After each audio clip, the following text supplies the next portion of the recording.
근감소증은 질병입니다.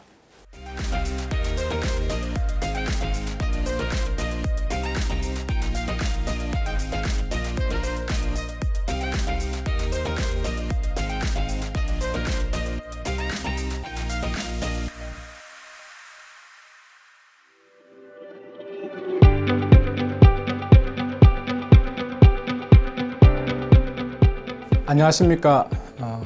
국가대표 배구부 주치 강남 연세재활학과 도원수 원장입니다. 저는 이제 재활학과 의사로서 주로 이제 근골격계 환자들을 많이 보고 근골격계에 문제가 생김으로써 생기는 여러 가지 병들을 많이 보고 있는데요. 환자분들은 병원에 오셔가지고 그냥 물리치료 받고 주사 맞고 이러면은 통증이나 아니면 그런 분들이 해결된다고 인식하시는 분들이 많이 있습니다. 그래서 저희들은 병원 오시면은 주사라든지 이런 치료보다는 환자분들한테 어떤 운동을 하십시오, 어떻게 하십시오 이런 얘기를 많이 해주는데 막상 많은 분들한테 대해서 나이가 들므로 생기는 근력이 감소하는 이런 데에 대해서 얘기를 할 기회가 별로 없었습니다. 그래서 오늘 이런 기회를 통해서 여러분들하고 재활학과 의사로서 근력이 그다음에 근육의 질이 감소하는 이런 근감소증에 대해서 좀 더 멘토를 하고 여러분들하고 공감을 하고 싶습니다.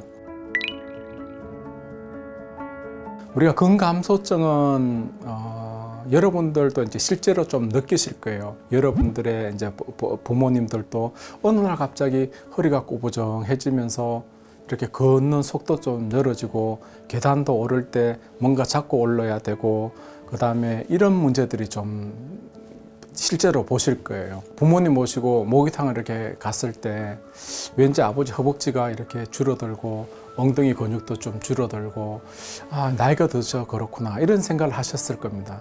이제는 젊은 세대부터 근력을 잘 기르고 유지를 하는 게 가장 중요하다고 생각합니다.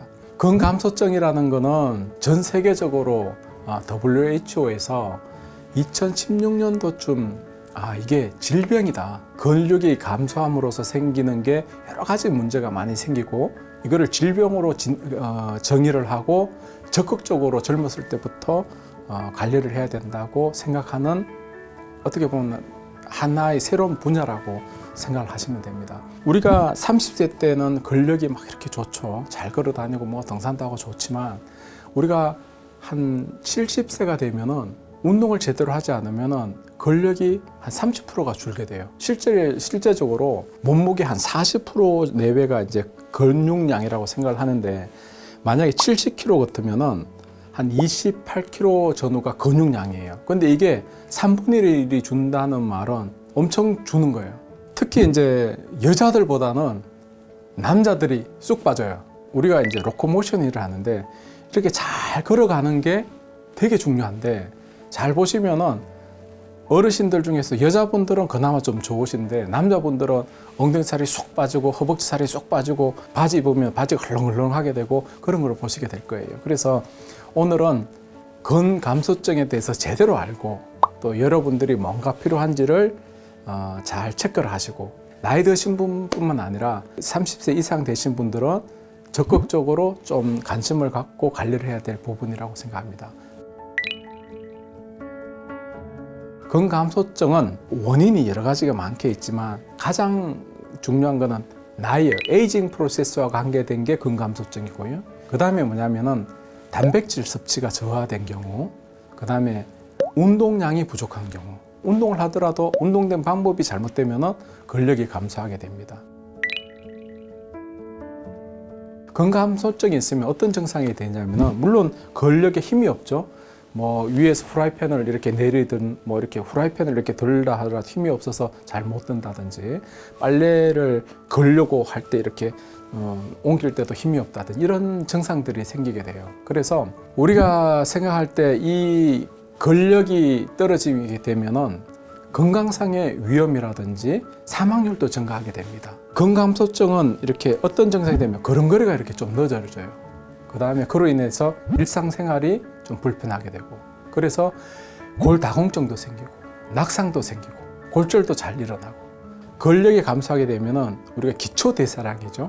그런 게 감소하게 되기 때문에 근감소증이 생기게 되면은 만성병, 이 질환들을 조절하기 힘들대. 특히 그 중에 하나가 당뇨병 조절이 잘 안 된다든지, 그 다음에 심혈관 질환이 쉽게 올 수 있는 그런 위험으로 빠질 수가 있습니다. 그래서 우리가 물건을 잘 못 든다든지, 계단 오르기가 힘든다든지, 자주 넘어진다든지, 그 다음에 살을 빼려고 하는 것도 아닌데 체중이 자꾸 이렇게 감소한다든지, 이런 경우에는 근감소증을 의심해야 되고요. 그 다음에 근감소증이 의심이 되면은 그것이 오기 전에 적극적으로 운동이라든지 단백질 섭취 이런 게 필요하다고 생각합니다. 우리가 근감소증을 실제적으로 진단할 때는 연령이라든지 이런 거에 따라서 많이 틀리게 되지만, 골밀도 측정을 하는 그런 기계를 이용해 가지고 체크할 수도 있고요. 그 다음에 이중 에너지 방사 흡수법을 이용해 가지고 우리가 이제 근육량을 체크할 수 있습니다. 저항을 이용하여 바이오 임피던스라든지 이런 걸 이용한다든지, 실질적으로 CT라든지 MRI 이런 거를 이용해 가지고 체크할 수도 있고요. 악력 같은 걸 체크할 수 있는데요. 악력이 남자가 26kg 이하라든지 여자는 18kg 미만일 때는 우리가 근력에 문제가 있다는 걸 체크하게 되고요. 그 다음에 이제 보행 속도라든지, 보통 걸음이 1초에 0.8m를 못 가는 경우, 이런 경우에 따라서는 근감소증으로 실제로 진단을 하게 됩니다. 또 자가로 이용할 수 있는 방법이 뭐냐면, 이렇게 손을 중지하고 합쳐서 이렇게 했을 때 종아리 근육이 가장 두꺼운 부분을 이렇게 만져봐요. 이게 딱 정상이에요. 여기 딱 했을 때. 근데 이게 굵다 이러면은 근감소증이 아닌데, 이게 이렇게 되면 정상이지만 이렇게 좁게 되는 경우, 이런 경우는 우리가 근감소증이 좀 있다 이렇게 생각하시면 될 것 같습니다. 우리가 근감소증 치료를 위해서는 우리가 이제 균형 잡힌 식사가 가장 중요하고, 단백질을 잘 드시는 게 중요합니다. 단백질은 우리가 정상인 사람은 키로당 0.8에서 1.2g 정도를 드시게 되는데요. 우리가 만약에 60kg 정도의 몸무게를 가졌다 그러면은 한 60g의 단백질을 섭취를 해야 됩니다. 60g의 단백질이라는 건 어느 정도의 양이냐면은 달걀 한 개가 6g 정도예요. 그러니까 하루에 10개 정도의 단백질을 먹어야 되는 거죠. 달걀로 하면 그 정도 양이지만, 단백질에는 생선도 있고 그 다음에 고기도 있고 하니까 이런 거를 잘 섭취하면은 크게 문제가 안 돼요. 근데 저희 환자분들 중에서도 보면은 아주 좋은 아파트에 사시고 이런 분들조차도 혼자 계신 분들은 식사를 잘 하기가 쉽지가 않아요. 왜 그러냐면은 귀찮고, 요즘 혼자 사시는 분들 많기 때문에 식사를 제대로 잘 못 하거든요. 그래서 시켜 먹기도 하고 하지만, 그런 분들 보면은 대부분 어떻게 식사를 하시냐면은 아침에 샤워하면서 떡 같은 거 하나를 이제 녹여가지고 아침에 떡 하나하고 우유 정도 드시고, 점심은 자기가 드시고 싶은데 가서 식사를 하시는데 그것도 다 못 드셔서 반을 덜어놓고 포장을 해가지고 오셔가지고 저녁에는 이제 그거를 드시고 그런 패턴으로 가시는 거예요. 혼자 사시는 노인들 보면은. 그래서 이렇게 보면 영양학적으로도 보면, 제가 영양학적은 아니지만 단백질이 너무 부족한 거예요. 그래서 나이가 드시든지 아니면 혼자 생활하시는 많은 분들은 아주 좋은 단백질 파우더를 좀 드시는 게 좀 좋을 것 같아요. 그 다음에 근육에 가장 좋은 게 또 비타민 섭취가 중요한데, 비타민 D 섭취가 중요합니다. 그래서 햇빛도 좀 쬐는 것도 좀 중요하지만, 실제적으로 우리가 주사를 맞는 경우에 3개월 한 번씩 맞는 주사가 있는데, 그런 걸 맞으면은 근감소증에도 되게 중요하고요. 그 다음에 이제 운동 부분에 대해서 제가 말씀을 드리고 싶은데, 근감소증을 위해서 운동하는 것 중에 가장 중요한 게 운동의 양보다는 운동의 질입니다. 그 다음에 운동을 하더라도 근력 운동을 위해서는 저항성 운동을 하는 게 되게 좋고요. 운동을 하더라도 제대로 하는 게 좋습니다. 잘 걷기 위해서는 우리가 하체 근육을 많이 발달시켜야 되는데, 그 중에 하나가 대퇴사두근입니다. 많은 사람들이 그런 얘기를 하죠. 혹자는 우리 대퇴사두근은 제2의 심장이다. 대퇴사두근이 약한 사람은 건강하지 못하다. 맞는 말입니다. 그래서 대퇴사두근을 강화시키기 위해서는 우리가 흔히 스쿼트라는 거를 하게 되는데, 스쿼트도 저도 운동을 많이 해도 제대로 자세가 잘 안 나와요. 그래서 저는 등을 벽에 기대고, 그 다음에 고관절을 90도를 꺾고, 그 다음에 이 무릎이 발목하고 90도가 되게끔 그 자세를 유지해가지고 스쿼트 운동을 하게 되는데 제 같은 경우에는 1분 30초 정도를 하게 되고요. 여러분들은 한 번에 1분 30초 이렇게 하기가 쉽지가 않습니다. 그래서 처음에 한 10초부터 20초부터 할 수 있는 한 하시고 점점 일주일 간격으로 아니면 2주 간격으로 5초 정도씩 자기 나름대로 정의가 조금씩 늘어나게 되면 최소한 1분 정도를 하게 되면 대퇴사두근 그다음에 엉덩이 근육도 강화가 되게 됩니다. 그래서 엉덩이 근육 중에서도 우리가 골반이 틀어지고 잘 서 있기 위해서는 중둔근이라는 근육이 되게 중요해요. 그래서 우리가 나이가 들면서 근력이 많이 감소하면은 의자에 앉는다든지 선다든지 아니면은 이동을 한다든지 이런 거에 문제가 많이 생기는데 그 중에 가장 문제가 많이 생기는 게 중둔근이 약해지면 그렇게 됩니다. 그래서 중둔근 강화 훈련이 되게 중요합니다. 자전거 타기도 되게 좋습니다. 자전거 타기는 대퇴사두근도 강화시키지만 에어로빅 엑서사이즈도 같이 하는 게 되게 중요하거든요. 그래서 저는 하지 운동 중에 가장 중요한 거는 대퇴사두근과 중둔근을 강화시켜라.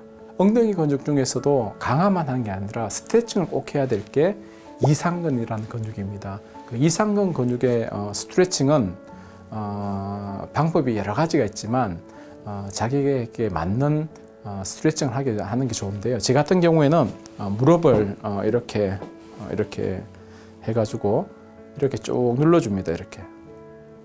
그 다음에 몸은 이 발 쪽으로 이렇게 틀어주죠. 그렇게 되면 엉덩이 근육이 당기는 부분이 있어요. 그 부분이 이상근인데 그 운동을 스트레칭하는 게 가장 중요합니다. 그래서 하체에서는 대퇴사두근, 중둔근 강화를 하고 이상근 스트레칭을 하시고 상체 운동 중에서는 우리가 어깨 쪽에 문제가 많이 생기는 거는 2두박근, 3두박근 강화도 중요하지만 외전 운동, 밴드를 사용해서 이렇게 팔꿈치는 이렇게 딱 옆에 붙여야 돼요. 그래서 이렇게 하나, 둘, 셋, 넷, 다섯, 여섯, 일곱, 여덟, 아홉, 열.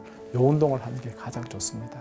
핵심적인 근육, 그 운동 방법에 대해서 말씀드렸고요. 또 한 가지 더 우리가 이제 근육의 질이 좋게 하기 위해서는 에어로빅 엑서사이즈를 꼭 하셔야 됩니다. 조깅하는 거, 물속에서 걷는 거, 자전거 타는 거, 스태프 이용하는 거. 그거는 각자의 무릎이라든지 근력의 상태에 따라서 맞는 걸 하시면 좋을 것 같고요. 또 하나 더불어서 고유 감각을 기르는 게 가장 중요하고요.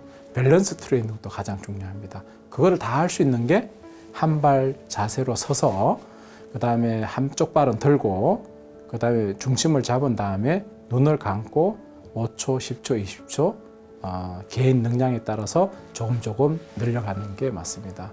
제대로 된 운동으로 건강한 삶을 유지하며 멋진 노후를 맞이하도록 합시다.